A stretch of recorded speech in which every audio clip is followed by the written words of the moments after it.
All right, so for my project, I explored the different MapReduce resource allocation policies. As you know, the Hadoop MapReduce has two functions: the map phase and the reduce phase, and it has three different sets of data. So you have your input before your map phase, and then your shuffle data after the map phase, and the output sizes after the reduce phase.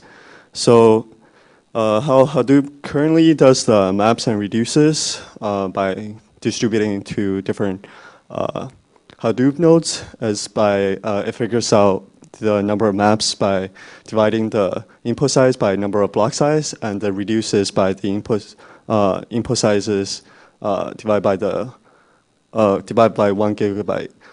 But this resource allocation does not always work for all sorts of different types of job types. So, because sometimes you will have a large input but a small output, whereas other time you will have for data load jobs, you will have small input, but you will get a large output back.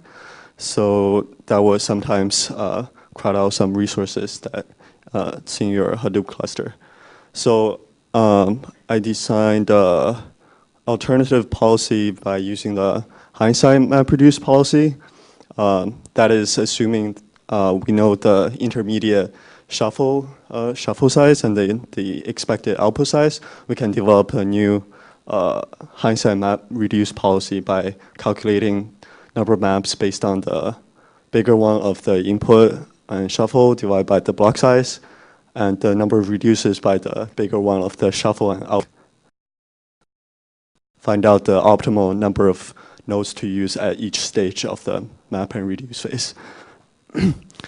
So I carried out the experiment on a 200 machine Hadoop cluster on Amazon EC2, and replayed a day-long Facebook workload with randomly generated data, but with the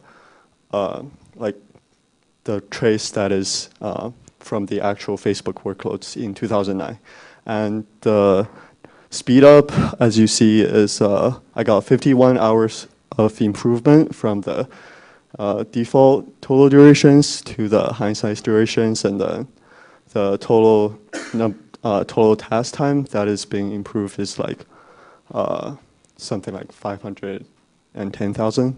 So something that big companies like Google and Facebook can do in the future is probably just before they input their jobs, they can put in the estimated shuffle size and the output size to significantly improve MapReduce performance.